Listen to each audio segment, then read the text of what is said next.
It's been a minute.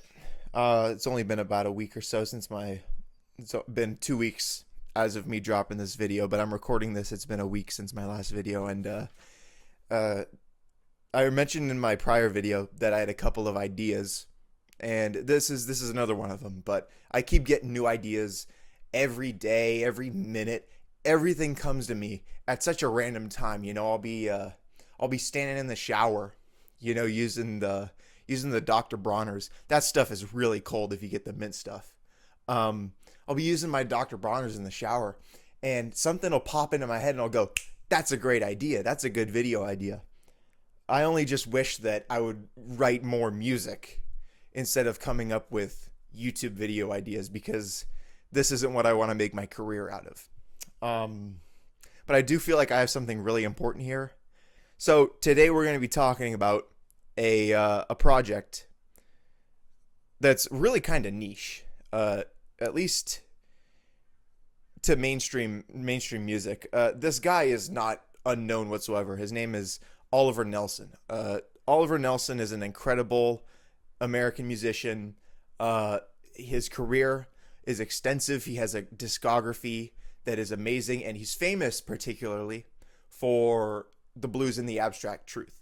I know this because of Bill Evans. He's the pianist on that album, and I love Bill Evans. More Bill Evans plays great. Oliver Nelson is famous for that album, but I feel in my heart that he should be more famous for one project alone.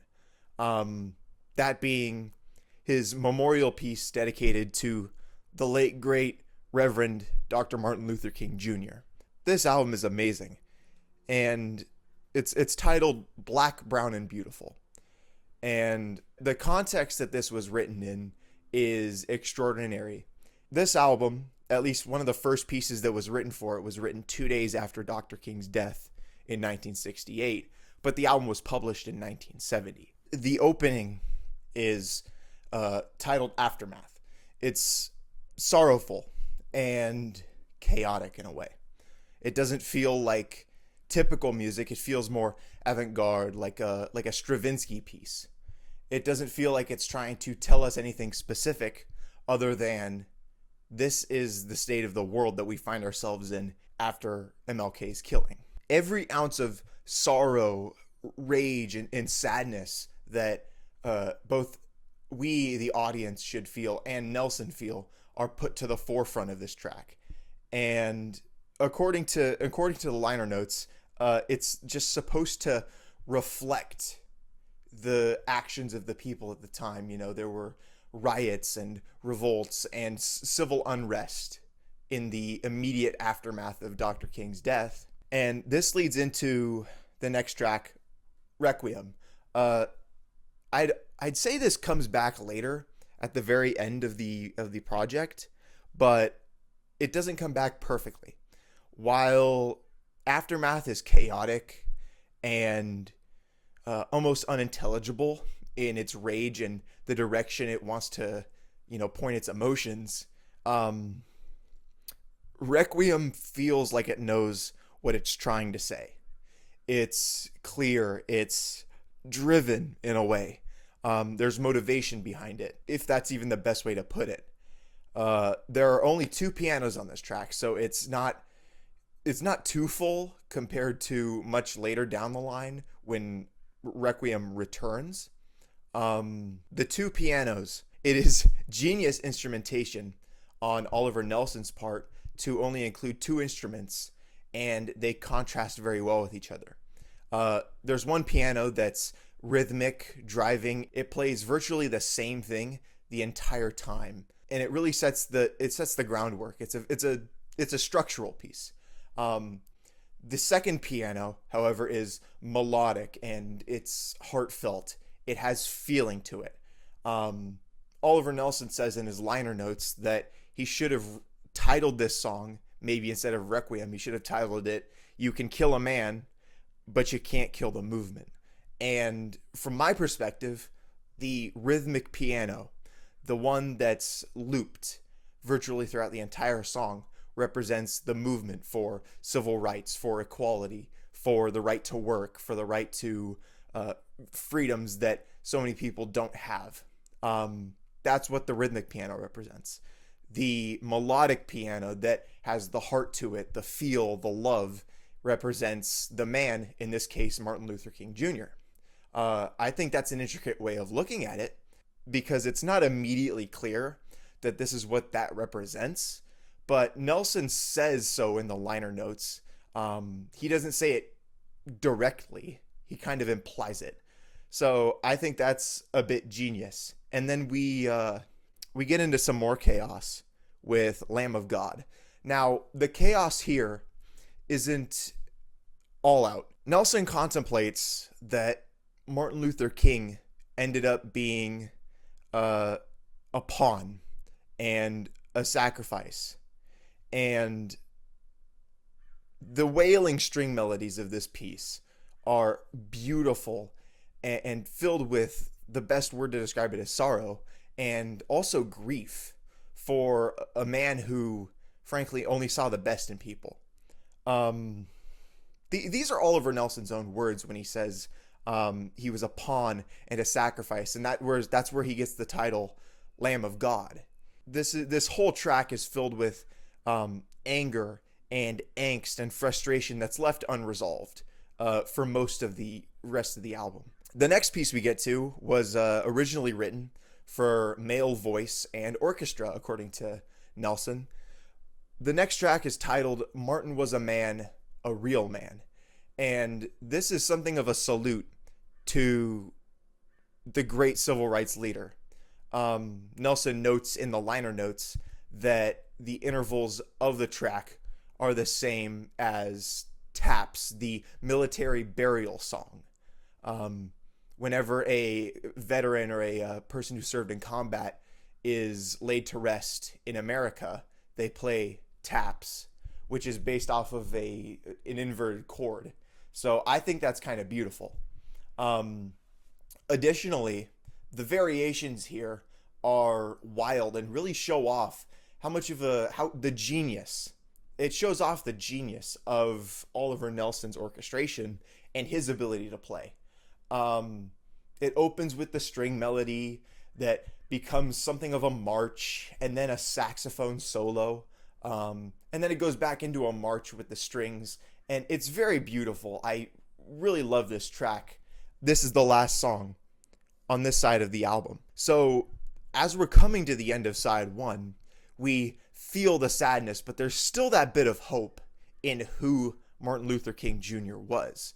We look at him and go, he was this non-violent, peaceful protester who stood in streets with people in solidarity of not just Black Americans, but also the working man.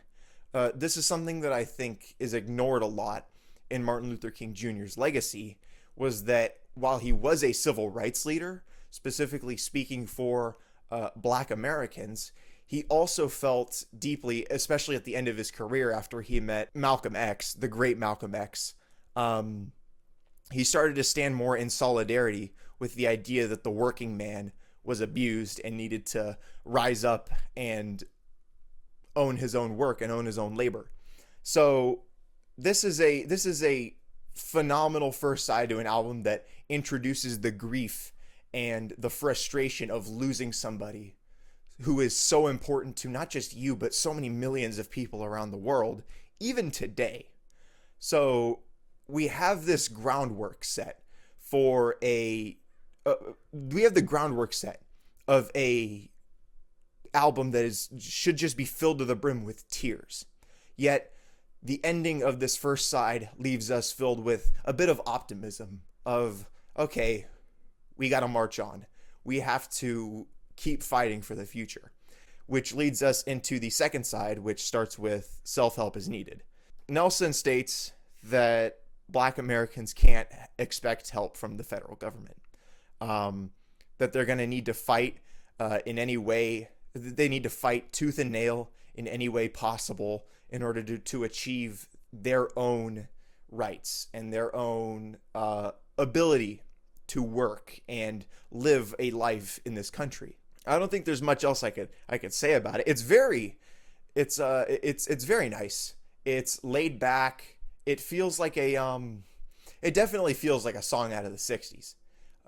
It's aged pretty well, I'd say. This I'd argue is the first actual like moment of jazziness outside of the sax solo on Martin Was a Man. Uh, this tune is jazzy because there's also the wider range of horn sections. So we have the big band feel, and it's just a little more triumphant than the first side. So Self-Help Is Needed opens the second side, and it's awesome. Then Nelson talks about how he believes that actually Nelson talks about how he hopes in a time a change will come, which leads into a track of the same name. Now, that title is much similar to the Sam Cooke tune from 1964 titled A Change Is Gonna Come.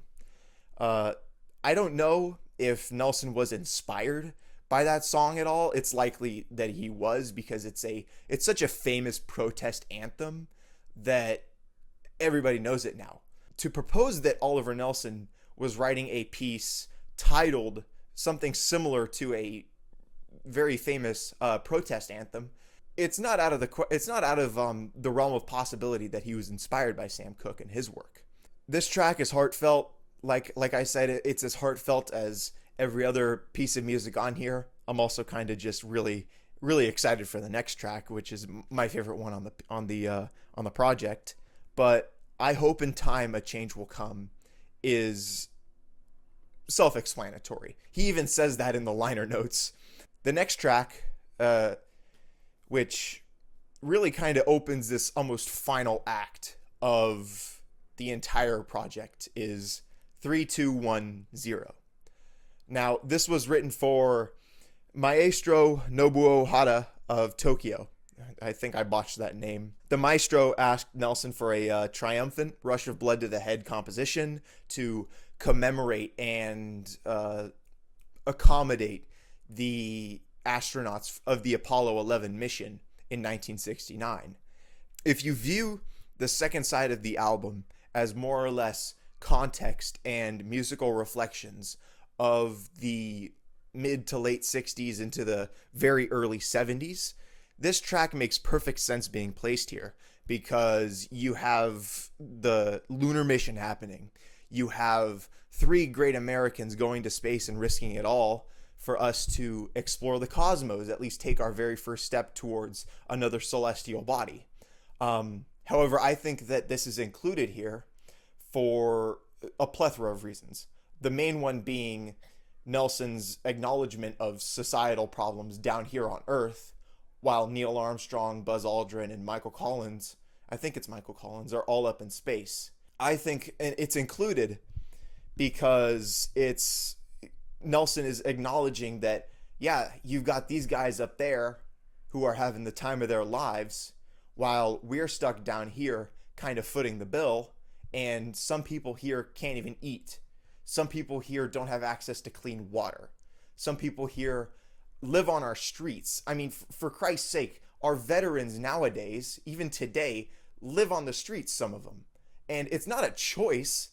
It's very clearly because something's wrong with this nation. I think the inclusion of this song really does this album justice, because this is the most jazzy moment in the entire project by a long shot. It's up tempo. I think it's swung, if I remember correctly. The big band feel is here. There's a trumpet solo, and if I'm remembering off the top of my head, it's a sax solo as well. So really fun jazzy stuff. And another thing, it doesn't state it explicitly. I don't think it's ever been stated explicitly, but I can't help but feel that this piece is a distant cousin to Gil Scott-Heron's poem Whitey on the Moon, which is a reflection or a contemplation of the exact same subject. Both Gil Scott-Heron's poem and 3210 are a reflection of three men are living it up in space. Whitey's on the moon, while we're down here dealing with our societal problems, with racism, sexism, all these terrible things that plague us in our day-to-day lives. It's definitely not intentional, probably not intentional. Um, but I just noticed some. I just noticed that. Yeah, this is my favorite track from this project. It's very fun, and it adds a lot of optimism. That's another thing. Optimism is added because of this piece to the overarching story of the entire project. This piece says so much without speaking a single word. The penultimate track is the title track, Black, Brown, and Beautiful. Nelson states in the liner notes that this is how he feels about his people, all of his people. I think that's a beautiful way of putting it. You don't need to say anything in the liner notes about what is actually happening. You could just let the music speak for itself. The music here is a tender combination of saxophone and a little bit of band and string orchestra. It feels very calm compared to the rest of the album. You have compared to the very first part that is just filled with grief and sorrow and frustration and anger, and the next parts that are filled with triumph and blatant in your face optimism. This piece feels like it has processed the grief over the death of a great man, pushed through the optimism of the context of the frankly great achievements happening in the late 60s. I think that Nelson makes it clear that the problems that we're facing, right, that people of this nation are facing in the moment that he's writing this, the problems that they're facing are nothing compared to the optimism that they have and that they will have going forward, which leads us into the final piece of this album, Requiem, Afterthoughts. This piece is optimistic, way more optimistic than the first Requiem. The original one is, like I said earlier, it's driving, it's filled with a little bit of frustration, and it's very kind of frantic. This piece still has a little hint of that chaos to it, but it's much more focused. There's the saxophone is melodic and it sings at the very beginning, and it doesn't feel urgent anymore. It feels calm. The way I imagine this piece is as if Nelson learned of the death of Martin Luther King Jr. at the very beginning of the album, and he decided to take a walk, and he walked for like 45 minutes and saw the aftermath of his death. He thought over everything that was happening in the context of the time that he was living in the late 60s. He saw the violence and the revolts. He thought about his own feelings on it. And then as he's coming home, he feels more optimism. This is very much reflected in the manner of how it goes from the chaos of the beginning to the almost serendipity of the end. I think that's a good way to describe it. The ending feels earned. It feels like it's very personal, that it's positive as well. It is a personal win for Oliver Nelson. Oliver Nelson writes in the liner notes of the album that he struggles to, at the very beginning, he writes that he's struggling to understand the true meaning of certain words. Words like violence, riot, revolt. He struggles to understand these words because the United States has been born out of violence. It constantly lives in a state of violence. I think back to the fact that for all of its coming up on 250 years of this nation existing, for all of 250 years, only 16 of those has the United States not been involved in a war. That means that this nation alone has been involved or had their fingers in wars for 234 years total.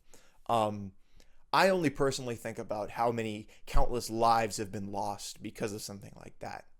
Um, how many people died deaths in such terrible manners because their nation wanted them to. Um, I think about Johnny Cash writing Johnny Cash and The Man in Black. Um, I think that the way Nelson describes um, his loss for words when our nation's born out of violence and how it's uh, we are constantly numb to the violence, how we glorify it when it's put in a different context for us. But when Black Americans seek to have equality, when they organize and they come together, like Malcolm X or MLK Jr., when something like that happens or they come along and they make a difference, they're told they are treasonous communists. It makes very little sense why a nation so born out of violence would be so opposed to the violence in order to achieve freedom. Like, America is about freedom. Why would you ever villainize people for wanting freedom or even more freedom for that matter? Just a food for thought. Nelson, he states that there are two societies emerging and that black, brown, and white militias are here to stay. With hindsight, as someone who's living in the mid 2020s, reflecting on the music of somebody who wrote this in the late 60s, I feel like I can see that Oliver Nelson was pretty much right.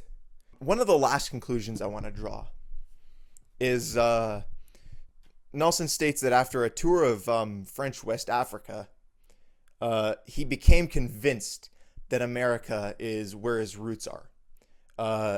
He understood that America needs to change and that I gotta find a quote in here. Oh, there's a quote in here. He believes that America must change and that we just may have the guts, we just may have the balls to stand up and face ourselves and like come to the realization that yes, we can change for the better.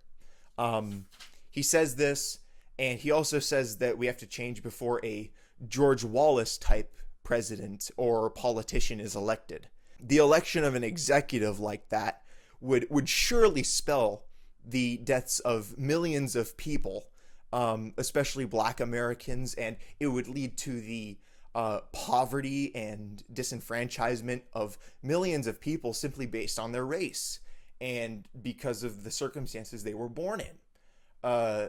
We'd get a government that funnels drugs and alcohol and firearms into low-income communities and then points the finger at them and says, see, all the black people are killing each other because of their race, when in reality it's because the government has worked so hard to disenfranchise these people and destroy their lives that they don't even imagine anymore a better world for themselves. So I think Oliver Nelson was kind of a prophetic in a way, where he talks about this George Wallace president. And George Wallace, in case anyone doesn't know, was a famous segregationist in the, I want to say 40s, 50s, and 60s. And eventually later in life, in I want to say the 70s and 80s, he actually renounced his racism, his former comments, his former beliefs. So feel however you want about the guy. I don't really like him, but the other thing is I don't know too much about him. I could probably study him more. But the way he describes this executive in the liner notes makes me think that maybe we've not only had just one executive elected like this guy, maybe we've already had 2 or 3, maybe even the past 7 or 8 presidents since 1970. Maybe all 8 of them have been this George Wallace type executive, but we're only realizing it now. Overall, I think that's about all I have to say about this piece of music. I am shocked that not very many people out there know about this piece. I love this album. The music is amazing. The context it was written in is amazing. And this album personally means so much to me and has helped me understand a lot of the viewpoints of people who have been long since dead for like 50 years. Oliver Nelson died in 1975. So I feel that understanding the viewpoint of somebody who has long passed is important. And I hope someone got something out of this video. I like this music. I highly recommend listening to the entire album. I really can't. I really wish I could have put the album cover in the thumbnail. The only problem is the album cover has a bare naked brown woman on the front of it, and I don't really want to get. I don't really want to get in trouble with the YouTube feds, you know. Anyways, let me know what you guys think. All right. I had a great time. Peace.